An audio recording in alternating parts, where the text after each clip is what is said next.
Hello everybody, thank you for joining me. This is part 2 of my question and answer video where I'm answering people's questions from last Q&A video in the last Monday.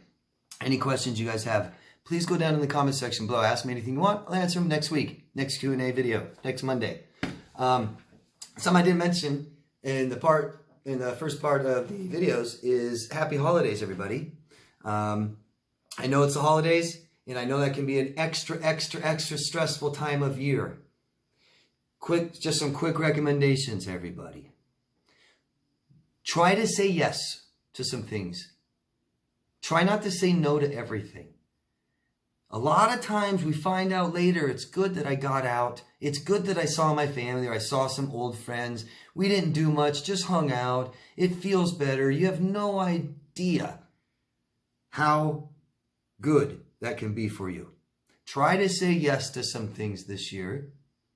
Try to realize if this is tough for you, look at it either way, okay? Who cares this year? There's always next year. Don't even decorate. Don't think about it. Don't celebrate, blah, blah, blah. Don't watch TV and don't see everyone.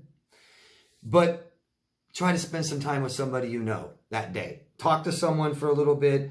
Give a gift, okay? The other thing is just get into it if you want. Get new decorations. Keep it new. Not just the same as you did with your ex, okay? Try not to bring up, common current traumas.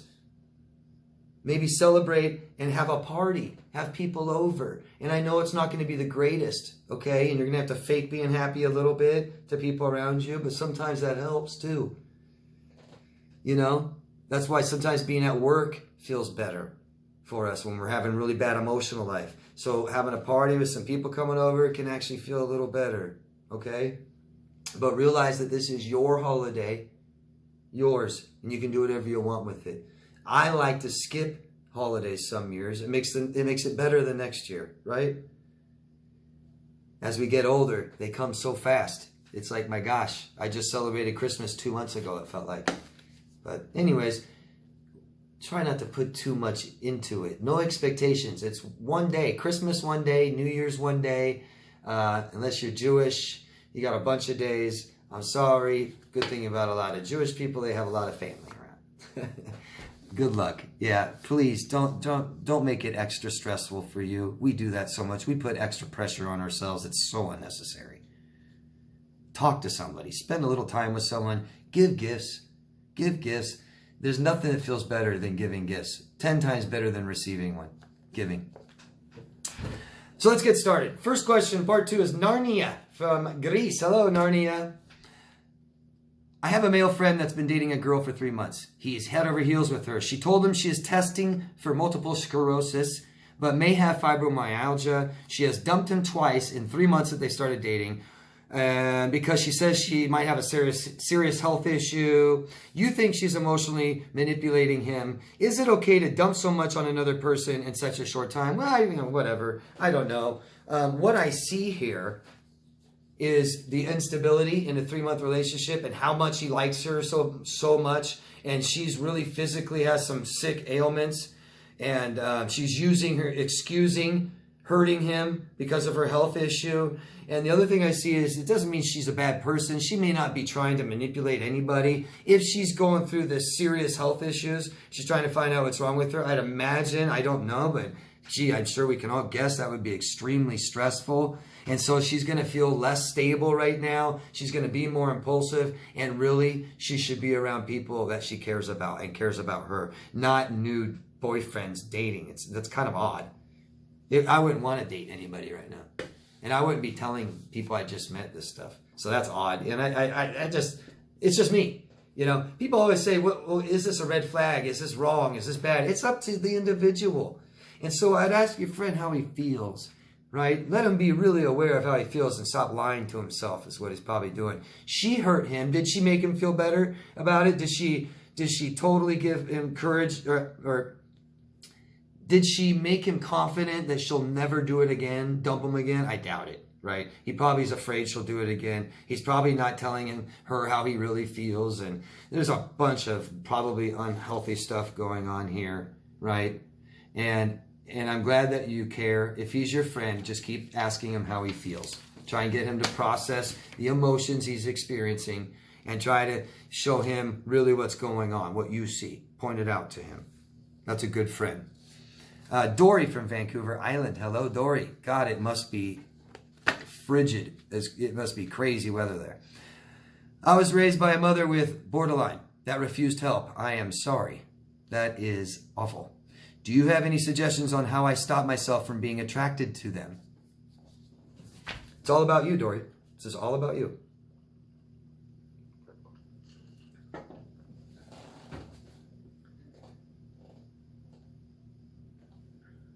Anytime we're attracted to somebody who's unhealthy, right? That's how we feel about ourselves. I'll come out with some sayings, right? We date our own emotional self-worth, right? So often I'll see people, I can't even believe I started dating that guy. You know, that narcissist, you know, I didn't know he was a narcissist, but man, he really smelled, or he was dirty, right? He had no job, total loser, all this stuff. And I'm like, that's when you met him and you started dating him? Yeah, total scumbag. And I'm like, well, that's how you felt about yourself. I'm sorry, right? It's about how you feel about yourself, Dory. So we got to feel better about ourselves. So find out exactly who you are, what you like, what you want, things like this, what's important to you. And so that we're really aware of the choices that we're making, show that, right? If this is really important to me, why am I making a choice that compromises that? Why am I making choices that says that's not important to me? If this is important to me, why am I sacrificing that for somebody else? Things like this, okay? We're attracted to our own emotional self-worth. If you are attracted to people who have low emotional self-worth, then you must have emotional self-worth. If we're attracted to someone who's sick and disordered, then that's what we think we deserve. We saw red flags and ignored them. Why? Oh, you know, who am I to judge? Oh, I got problems too. Oh, I'm not perfect.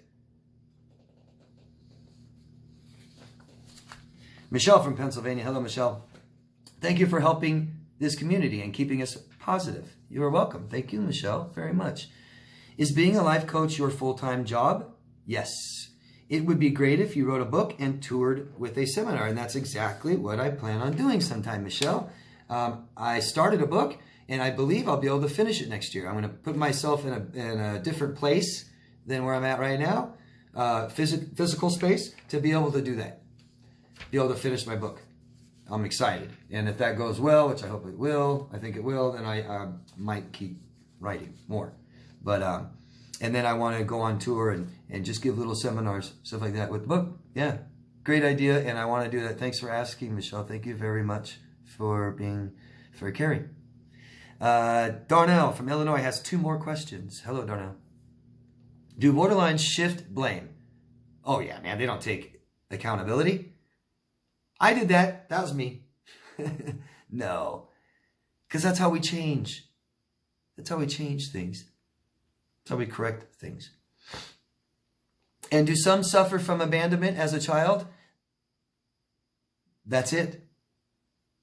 Borderline, attention, abandonment. Look at me, don't leave me. And then all of you say, well, then why did my borderline ex abandon me?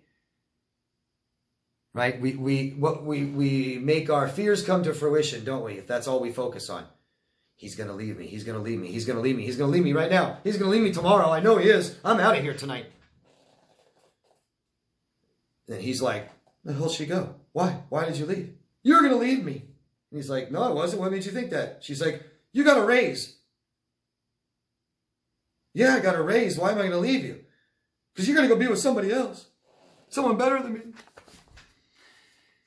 That's it. Fear of abandonment as a child. Totally. That's the borderline. Big time. Big time. Ruled by abandonment. And they abandon. People who fear abandon. And when they do so, they abandon a part of themselves. They abandon the investment they made in the relationship, which is probably not as much as they believe they made. But they do. I mean, they'll sometimes borderlines will give you, 36 hours, they'll give you everything they have. Number 2, can you describe when borderlines are in relationships with a narcissist? Well, you have 2 people that don't have an actualized, defined, authentic self. Okay? So you have 2 people that are exploiting one another, and they're both dependent emotionally. They can't emotionally take care of themselves. They're dependent on people, right? So you've got the narcissist who needs the borderline who needs the narcissist, right? But the narcissist won't admit it and acts like they're better than that and don't really need you and plays little games and everything's about gaslighting, manipulating. And the borderline freaks out and scared of everything. The borderline is afraid of abandonment, and the narcissist exploits that. I'm going to leave you if you do this. I'm going to leave you if you do that. Be gone for days. Don't know where they are. Borderline just goes crazy nuts. Brings up some girl's name or guy's name, whoever the sexes are. The borderline love bombs the narcissist, right? Just strokes that ego until the narcissist just loves it, right? So much. Oh my God. But the second that stops and slows down, which it will, even if it doesn't stop, it won't feel as good soon someday. And then the narcissist hates the borderline. And it starts ridiculing and criticizing the borderline. The borderline can't take that. And they think they're going to leave. And so maybe they'll abandon. And then the narcissist who's mad said, I'm better than you. How dare you leave me? There's just one scenario. I hope that helps. No selves. No boundaries. And full exploitation of each other's insecurities, vulnerabilities, and fears. KM from Arizona, hello. You're a life coach too many. You have your own Q&A session. You and Nova did the topic of the day answer session. You take emails. You are committed to all the services you provide. Your passion shows during your videos. And we ask the same questions over and over. How do you personally find balance so you don't burn out? You give your viewers and clients so much of yourself. Wow, thank you very much for noticing it and commenting and saying that. Thank you so much. It's really, really nice. Thank you. I won't deny it. I do work very hard and I'm very committed. And I've been doing this now for, 3.5 years, I think. 4 years, maybe. And it's difficult. For sure, it can be difficult to balance all this stuff out. There's a lot of other stuff that happens you guys don't see as well. But it's so rewarding. It's rewarding as an interesting topic alone. I find it so interesting. That's rewarding. There's always so much more to learn about this. It never ends. I'll keep learning about this till the day I die. And the reward of helping people. And it's great because I'm on a channel where I get to say some information and it helps hundreds, thousands. It's just, it's so, I know all of you know that would be a great feeling. It really is. It really is. And it's like you're changing the world. And that's something that, a lifelong goal of mine. I want to change the world somehow for good. I want to make society a better place. I want to make people better. So it's great. And helping people get rid of pain and becoming happier and more fulfilling lives is just, right? I mean, I'm just not helping people like cross the street or something. It's cool. It's just so rewarding. It's wonderful. And I really appreciate that. That's really, really nice. I don't know what your name is besides the letters KM, but thank you very much. And thank you for being so supportive. And this stuff helps me keep going so much. Thank you. Christine from Pennsylvania. Hello, Christine. Can you please explain the single white female phenomenon? A friend accused me of sleeping with her boyfriend. She became scary and threatened to punch me. And now she is turning into me with the same hair and same perfume. What could possibly be her motive for doing this? Somebody that does not have a stable sense of self. People who date a narcissist know what this is like. The borderline is just even more so than we are. You've got CPTSD and you've got borderline personality disorder. Right? CPTSD knows what the borderline feels like a little bit, can relate for sure, fear of abandonment, not really knowing who they are right now. But the borderline's the whole life, right? Whereas like we lost ourselves in the relationship. So that's all I need to say. Doesn't know who they are. Doesn't know who they are. Massive anger problems because life's frustrating. I don't know who I am. I don't know how to ask for what I need. I don't know how to give myself what I want. I don't know how to do anything. I'm angry. That's the borderline. And they get paranoid of abandonment. So she's afraid of everyone stealing her boyfriend. Okay? It's imagined fear. Perceived fear. Or imagined fear where it doesn't even belong. That is a borderline trait. A diagnostic trait. Okay? So it sounds like a borderline that perceives fear, looking for fear all the time, looking for danger, and sees it everywhere where it doesn't even exist. Can't control her anger because she's so unstable, makes her so impulsive. She says crazy things, and I'm going to hit you. I'm glad she didn't hit you. And she doesn't know who she is, so now she's more than just mimicking or copying you, like you said, becoming you, right? We don't do that if we know who we are. Who does things like that, guys? Teenagers. Children. Right? You know, God, I'm just thinking when I was 13, 14, let's see, 12. I'm thinking the years 12, 13, 14. Those years for me, man, I was a skateboarder. I was a snow skier. I played basketball, football, wrestling. I took swimming lessons. I was a lifeguard. I played golf, and I had all different girlfriends, and I changed my, you know, I had like hair that stood right up. I think I even had like a little mohawk kind of at one point. And then I had long hair and short hair, and I had an earring, and I took that out. And then I dressed like all preppy, and then I dressed like a skateboarder, and then people just don't know who they are, and that's what it looks like.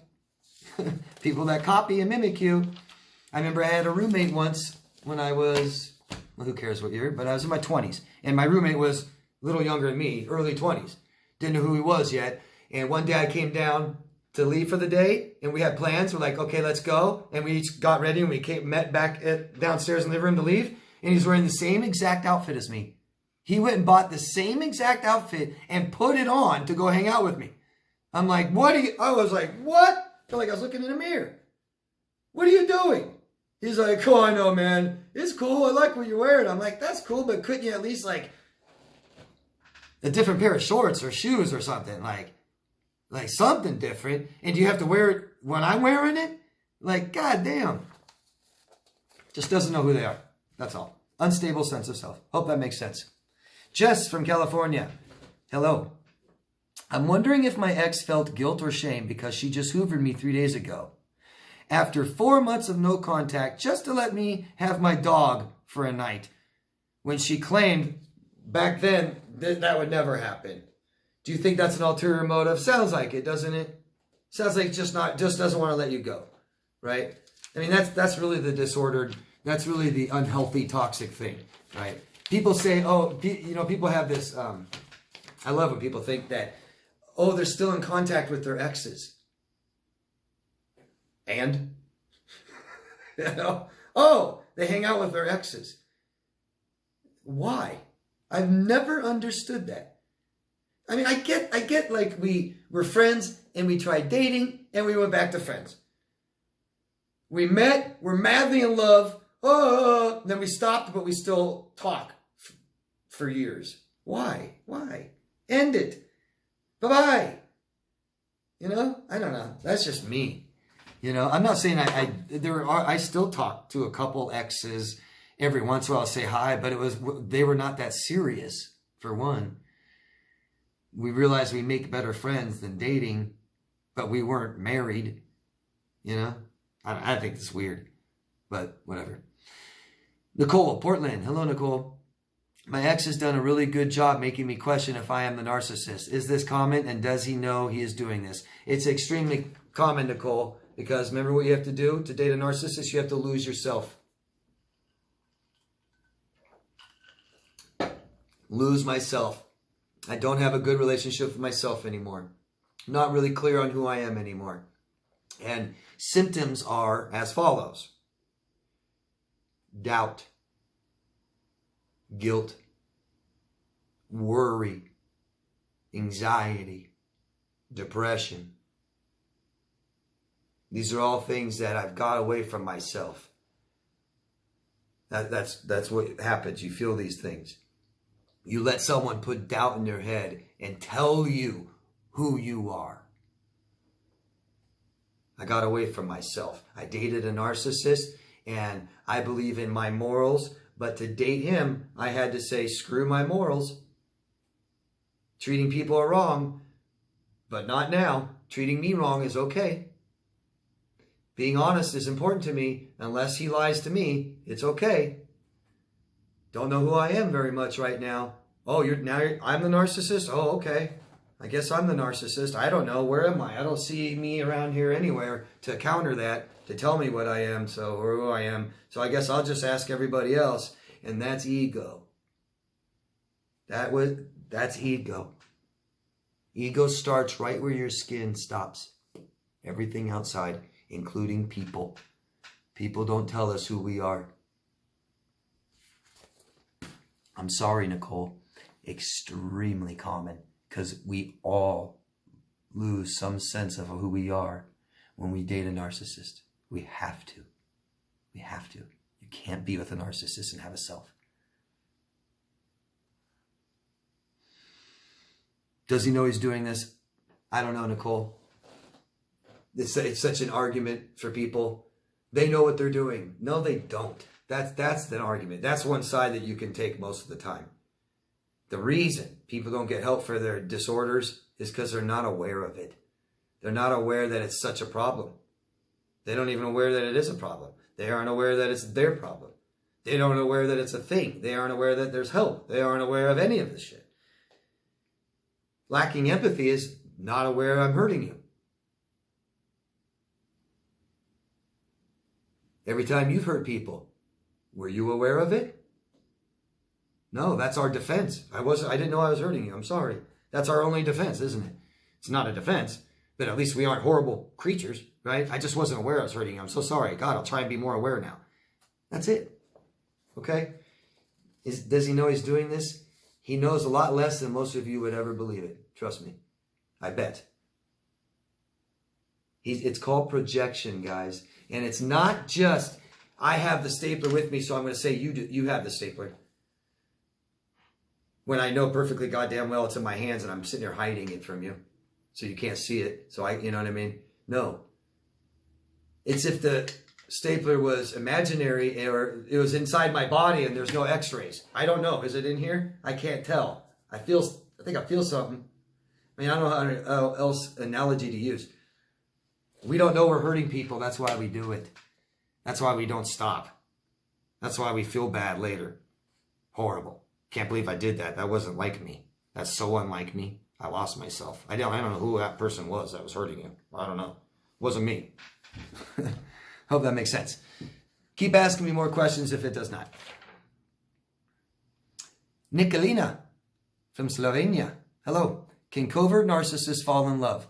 Feel emotional love? And what about borderlines? So this is my view on this love topic, right? I'm not going to argue with people that say that they love. If somebody says they love someone, I'm not going to sit here and say, no, you don't. I'm going to say, what do you love? I'm going to ask, what do you love about them? And that's how you show it. Okay? It's that simple, Nicolina. And you said emotional love. I'm going to say no. I'm going to say physical love.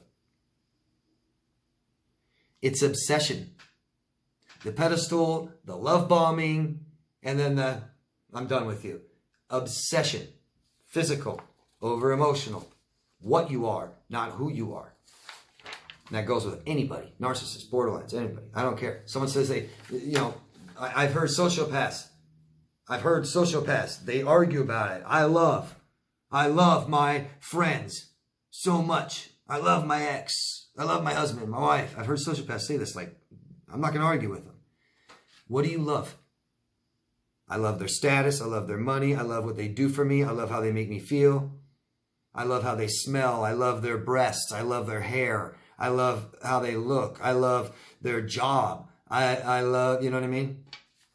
Instead of who they are. I love this person. You know, so many narcissists don't even know who their current boyfriend or girlfriend, wife, husband is. They get their favorite things that they like, they get them wrong.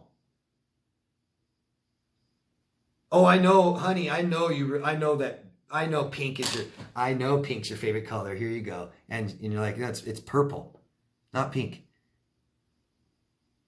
That's so common, right? And yes, we can make mistakes, but they don't care. They don't care. Do they love? Sure. What do you love? What's important to you? It won't be the same. Narcissist and victim, it's not the same. They love different things. They appreciate different things. They value different things. Two totally different people. Blonde artist from California. Hello. I've noticed survivors of cluster B parents are not allowed to grieve or mourn death. So in adulthood, they experience death and grieve for every previous death. What could be done about this? Well, we just take our time and go back and grieve things one at a time. So to try to put it easily, okay? Memories in your past are emotions. It's emotions tied to them. That's why we remember. That's why you don't remember what you ate for lunch 2 Tuesdays ago, but you remember exactly a whole day when you were 6 years old. Everything that happened and what someone said and did and what you did and what they did and what the house looked like and the car you're in. And you know all this stuff. Remember it so well. But you don't remember really much that's happened in the last few years, couple weeks, few months. So it's emotions. We need to process emotion. Oh my God, this is a big bad emotion. Someone died. I'm going to be in denial and I'm going to be really angry and I'm going to be really scared and sad and depressed and lonely. So these are emotions that I need to process. But instead, I'm going to ignore it. I'm going to get high. I'm going to get drunk. I'm going to work all the time. I'm not going to go to the funeral. I'm going to ignore it, not talk about it. And I'm going to just put it away. That's fine, but the emotion stays open, like an open chapter in a book. And when I take people back to heal from these things, we got to go back to it. We got to feel it again, process it, close it, and we're good. Okay? That's what needs to be done. One at a time. I start from the most recent. People come to see me with relationships that they just left, right? They say, yeah, but David, I dated 2 other ones. They start talking about that. Let's talk about the last one, and let's start to understand the last one, and let's feel a little better about that one. And when we're ready, we'll go back to the one before that, and then the one before that, and then we'll go back to your childhood, right? We'll heal all this stuff as your brain can handle it. Okay? That's it. Thank you. Good question. Elizabeth, I don't know where you're from, which reminds me, guys, please tell us your locations. Let us know where you're from. We all want to know. Elizabeth asks, what should I expect with my ex and our daughter? He's been in and out of her life. What do I say if she asks about his behavior? And Elizabeth, this has taken me quite a while to come to this conclusion of what I think parents should do. Now, first, I like to start with, I don't like to tell parents how to raise their kids, and I'm very careful on suggestions, but I know you need help. What I really think, and I've gotten this from other parents and therapists, licensed counselors, psychiatrists. I've talked about this with them. This is really important to me. It's a sensitive issue, and I want parents to do the right things for the children. And what I believe is it's our job to tell them. We've got to, at some point, help our children feel better and be able to navigate on how to deal with their disordered or abusive parent. Because usually they're forced to be with them until they're of age, and there's nothing we can do as the other parent about it, right? So we tell them, and we do it with respect and love to your abuser, to their father and mother. You talk about them respectively with love, and you help them understand so they know that they're not a bad person. That's it. Okay? Good luck. I would get them in therapy. Mandatory. Therapy. Lynn from the United States. Hello, Lynn. It seems as narcissists are running from internal shame. Yes. It's how they feel about themselves. They don't want to know who they are. They won't self-examine. They have tons of shame. They feel like bad people. That's what shame is. And they They counter it with ego. They can't just say, oh, I'm equal, because we have shame and we believe we're less than equal. And we just hope that we are just close to equal, right? I know I'm not equal like all you guys, but can I just be in the group? You know? And they're like, I know I'm not equal like you guys, but can I just be better than all of you? Is that okay? That's how bad I feel about myself, that I must be better than everyone. I struggle to understand the difference between someone acting out of a defensive mechanism versus more sinister intentions. What's the difference, especially if narcissists are aware of their behavior? And that's the problem, is they're not. They're not very aware of their behavior, okay? That's not an opinion. They lack awareness. Major trait of personality disorders. When we're traumatized by someone, we think they're a worse person than they are, typically. When we come out of an abusive relationship, how we describe it to people at that time is just, compared to how we describe it 10 years later. It's like, yeah, they're sick and they screwed me over, and all of a sudden they go from the biggest, baddest monster to just a sick human being. I think the perspective, after some time goes away and you're out of it, that perspective is a little bit more accurate one. Just my opinion. We always want to know what people's intentions are. And I'll tell you, usually what people are trying to do is just meet their own needs. Okay? And it might look sinister, and it may be. I'm not here to excuse or say that somebody that is just disgustingly, atrociously wants to do all kinds of bad things to somebody, and I'm just going to say, oh no, they're fine, they're a good person. I'm not trying to do that. Typically, what we see as sinister, they don't think so. The person doing it, they don't realize it. You know? And that is personality disorders. They don't realize it. And I hope what I said a few minutes ago makes sense to you guys. We've all hurt people in our lives. All of us. There's no such thing as a human being that hasn't hurt people, other people. Okay? So if that's true, how do we determine who's bad and good? You can't. It doesn't work. You can't. Bad people do good things. Good people do bad things. What's bad to me might be good for you, bad to me, or I think I already said that, vice versa. I wasn't aware of the people I've hurt in my life, and I'm going to hurt people again in my life, and I won't be aware of it until later, hopefully. Hopefully I don't hurt people, but if I do, at least hopefully I'm aware of it later, so I know what I did, and hopefully make them feel better, and hopefully don't do it again. Right? And people are making mistakes all the time, so what do? We try to be around people that are more stable, right? That's, you know, if you're a 40-year-old man, why would you want to date a 25-year-old female? Right? Someone who's less aware, someone who's going to make more mistakes, someone who hasn't cheated on their boyfriend or girlfriend yet, right? They're going to, now, do you want to be that person? No. They're going to make mistakes and they're going to learn from it and not do that anymore. So I don't want to be around people making that many mistakes. I'll date people that are more mature, that make less mistakes. See that? I don't mind having them in my life, but I don't need to be dating them and committed to them and stuff like that. To unstable people who don't know who they are. Oh, I'm making sense. That's it, guys, everybody. Thank you so much for tuning in. Thank you for supporting me. Thank you for asking questions and subscribing and voting and asking questions and supporting or posting this on different social media, on different accounts. Put this in a playlist. Thank you for doing all of that. Thank you, all of you. Please try to enjoy your holidays if you can, or just try to get through them. Don't build them up. Don't look at what your exes are doing. They have a personality disorder. They don't care about holidays. You guys know that. Even if they build them up, it's all for them. It's not the root of the beauty of it. They're not going to enjoy it. Just like they didn't with other holidays you guys had, okay? Love yourself first, guys. I'll see you next week. Ask me questions. Bye.